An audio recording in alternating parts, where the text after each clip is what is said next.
সরকার online জুয়া নিয়ন্ত্রণে কঠোর পদক্ষেপ নিতে যাচ্ছে। ডাক, টেলিযোগাযোগ ও তথ্য প্রযুক্তি মন্ত্রণালয়ের প্রধান উপদেষ্টা ফয়েজ আহমদ তৈয়ব জানান, জুয়ায় জড়িত মোবাইল নম্বর ও mobile financial service (MFS) account যাচাই করে ব্লক করা হবে। একই সঙ্গে অনলাইন বেটিংয়ে জড়িত ফোনের ইন্টারনেট গতি সীমিত করার বিষয়টি বিবেচনাধীন রয়েছে।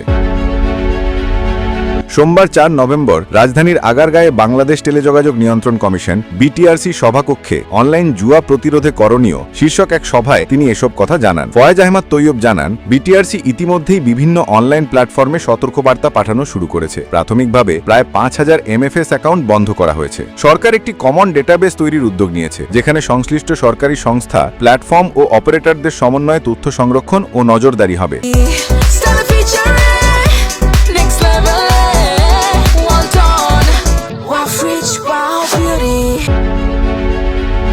তিনি বলেন, দেশকে অনলাইন জুয়া থেকে মুক্ত করতে হলে জুয়ার চক্রের সদস্যদের শনাক্ত করতে হবে, লেনদেনের ট্রাফিক মনিটর করতে হবে এবং যাচাই শেষে সংশ্লিষ্ট অ্যাকাউন্ট ব্লক করা হবে। বিশেষ সহকারী আরও জানান, সিম ও MFS একীকরণের জন্য দ্রুত নির্বাচন কমিশনের সঙ্গে ত্রিপক্ষীয় বৈঠক অনুষ্ঠিত হবে। সভায় BTRC চেয়ারম্যান মেজর জেনারেল অবসর এমদাদ উল বারি বলেন, আগামী ১৬ ডিসেম্বরের পর প্রতি ব্যক্তি সর্বোচ্চ 10টি সিম সীমিত করলে জুয়া প্রতিরোধে সহায়ক হবে। যারা জুয়া খেলছেন তাদের শনাক্ত করাও জরুরি।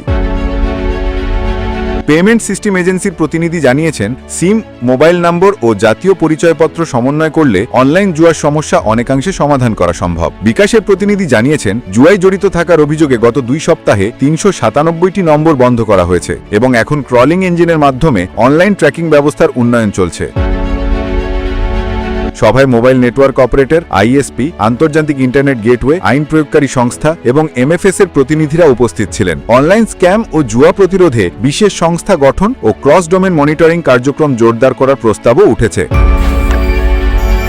নিউজ ডেস্ক, আজকের খবর 24 BD।